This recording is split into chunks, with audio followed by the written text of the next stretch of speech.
नमस्कार दोस्तों, quality of India के इस प्रोग्राम में मैं आर्यन विश्वकर्मा आप लोग का बहुत बहुत स्वागत करता हूं।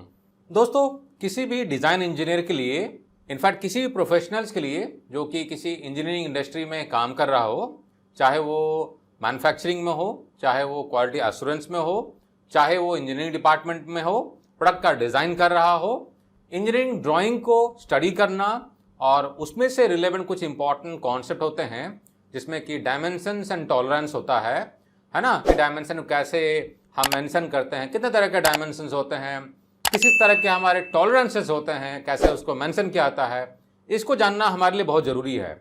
क्योंकि अक्सर क्या होता है, अगर हम प्रोडक्ट का डिज़ाइन कर रहे हों या प्रोसेस का डिज़ाइन कर रहे हों या अगर हम लोग मैन्युफैक्चरिंग भी कर रहे हों, तो मैन्युफैक्चरिंग प्रोडक्ट डेवलपमेंट करने के दौरान में भी अक्सर हमें ड्राइंग को रेफ़र करना पड़ता है। तो ड्राइंग को रेफर करने के लिए हमको ड्राइंग को पढ़ना भी जरूरी है ना।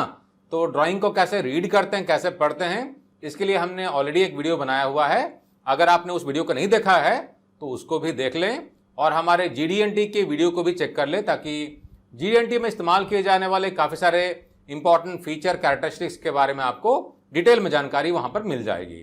तो दोस्तों, जहाँ तक डायमेंशन और टॉलरेंस की बात है, ये काफ़ी इंपॉर्टेंट हमारे लिए होता है कि हम इन कॉन्सेप्ट को जानें, ताकि हम प्रॉपरली ड्राइंग को हम रीड कर पाएं और उसको प्रॉपर तरीके से हम इस्तेमाल कर पाएं।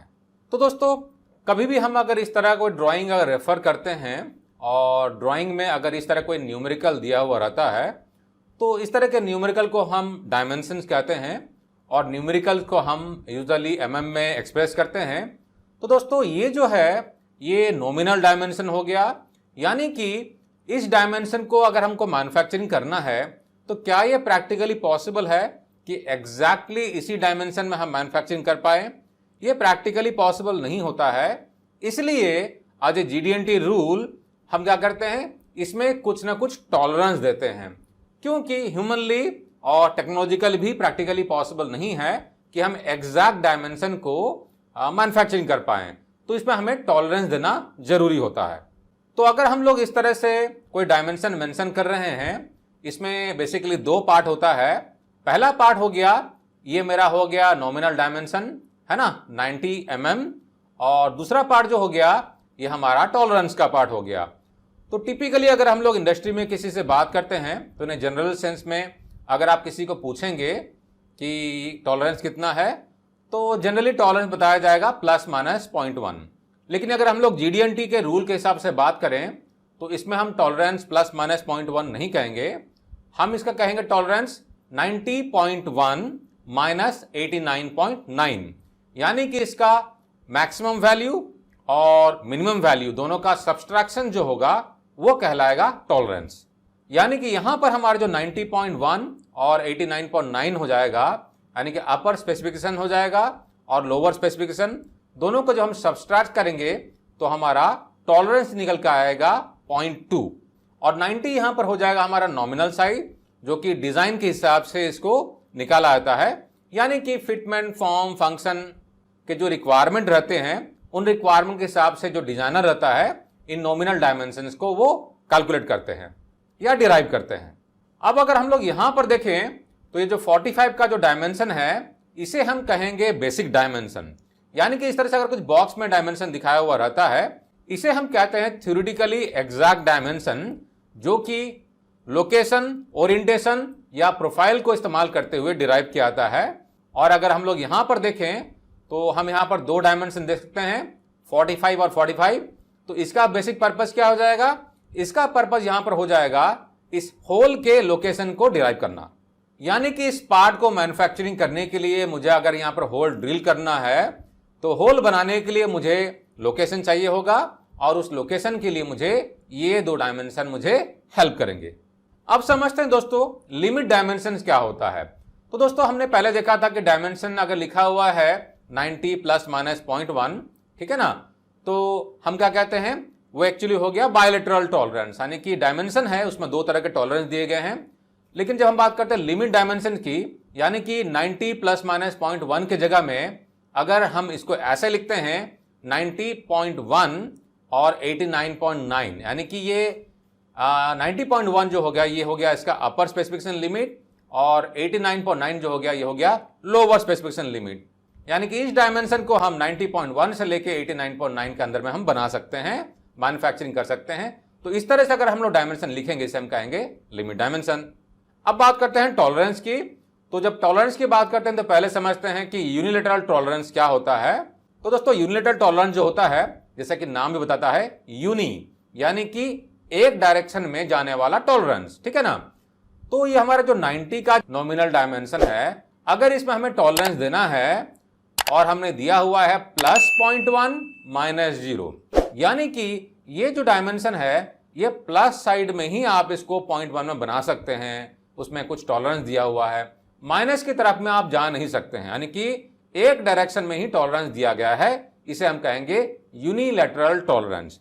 अब ये यूनिलैटरल टॉलरेंस का मतलब नहीं कि हमेशा ये प्लस साइड में रहेगा, कभी कभी ये माइनस साइड में भी हो सकता है। यानी कि हो सकता है कि 90 का जो डायमेंशन है इसमें हो +0 और माइनस में 0.1 या 0.2 या 0.22 0.21 कुछ भी हो सकता है, ठीक है ना। अब ये कितना टॉलरेंस रहेगा ये केस टू केस वैरी करता है, लेकिन यूनिलैटरल टॉलरेंस में एक ही डायरेक्शन में होगा, अपर साइड में होगा या तो लोअर साइड में होगा। तो यहां पर हम लोग देख रहे हैं ये यूनिलैटरल टॉलरेंस हो गया और यहां पर सिर्फ अपर साइड में टॉलरेंस दिया गया है 0.1 का। और हो सकता था कि ये जो डायमेंशन है ये 90 +0 और माइनस में 0.1 हो सकता था, यानी कि लोअर साइड में आपका टॉलरेंस दिया गया है।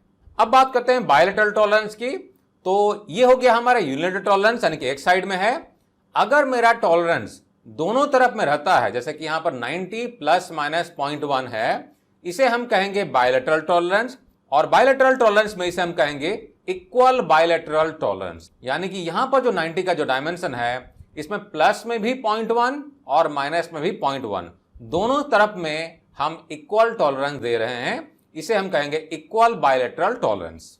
उसी तरीके से दोस्तों ये हमारा अनइक्वल बायलैटरल टॉलरेंस भी हो सकता है, यानी कि मेरे दोनों तरफ में टॉलरेंस दिए गए हैं, 90 है, प्लस में 0.1 है, माइनस में 0.2 है, यानी कि इसको आप प्लस साइड में सिर्फ 0.1 एक्स्ट्रा बना सकते हैं, लेकिन -1 में ज्यादा गुंजाइश है 0.2 की है, यानी कि ये 90.1 से लेके 89.8 के बीच में मैन्युफैक्चरिंग किया जा सकता है। तो ये हो गया हमारा अनइक्वल बायलैटरल टॉलरेंस। तो मैं आशा करता हूं कि आपको यूनिलैटरल, बायलैटरल और बायलैटरल में भी इक्वल और अनइक्वल बायलैटरल टॉलरेंस समझ में आ गया होगा। अब बात करते हैं दोस्तों हम रेफरेंस डायमेंशन की।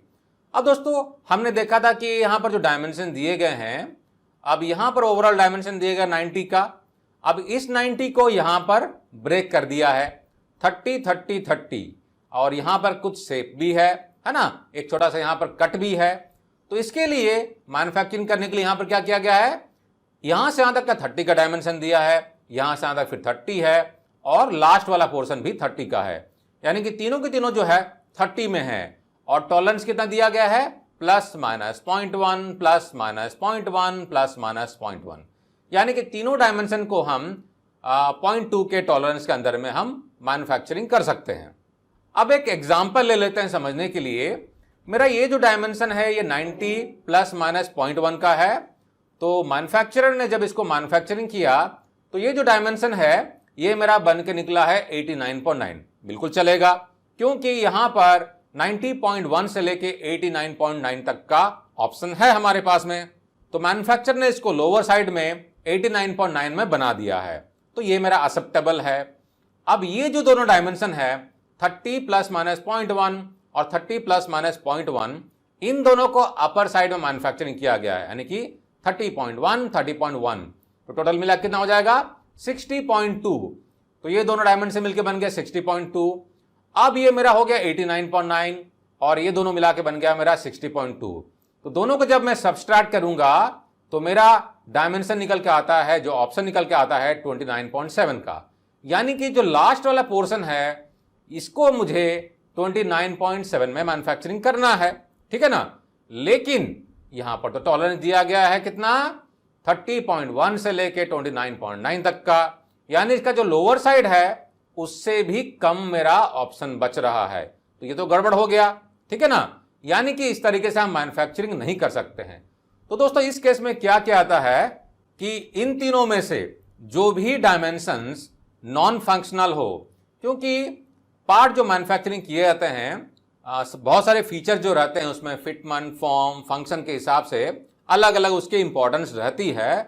तो डिजाइनर को देखना होता है इसमें से non functional area, non critical area कौन सा है, और उसको रेफरेंस डायमेंशन के तौर पर आइडेंटिफाई किया जाता है, और उसको यहां पर हम लोग ऐसे ब्रैकेट में लिखते हैं।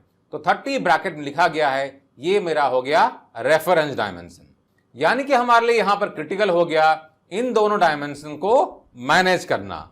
तो दोस्तों मैं आशा करता हूं कि इस प्रोग्राम से आपको dimension, tolerance, type of dimension, type of tolerance के बारे में आपको इंफॉर्मेशन मिला होगा। वीडियो अगर पसंद आया दोस्तों इसे लाइक करना ना भूलें, इससे हमें मोटिवेशन मिलता है, और इसका लिंक अपने दोस्तों के साथ में, अपने इंजीनियरिंग फ्रेंड के साथ में भी जरूर शेयर करें, ताकि उनको भी कुछ सीखने का, हमसे जुड़ने का और आगे बढ़ने का मौका मिले। और हाँ दोस्तों, हमारा ऑनलाइन ट्रेनिंग कम सर्टिफिकेशन प्रोग्राम को एक्सप्लोर करना ना भूलें। हमारा वेबसाइट www.qualityabhinay.com को एक्सप्लोर करें। 80+ ऑनलाइन कोर्सेज हैं, इंग्लिश में, हिंदी में अवेलेबल हैं। घर बैठे आप सीख सकते हैं और अपने कैरियर को नई ऊंचाई में लेके जा सकते हैं। आप गूगल प्ले स्टोर में भी जाके हमारे ऐप को डाउनलोड कर सकते हैं और वहां पर भी कोर्सेज को एक्सप्लोर कर सकते हैं, बाय कर सकते हैं। किसी भी तरह की दिक्कत होने पे आप हमारे मार्केटिंग टीम को कांटेक्ट करना ना भूलें। और हमारा साथ देने के लिए दोस्तों बहुत बहुत धन्यवाद। टेक केयर दोस्तों, जय हिंद।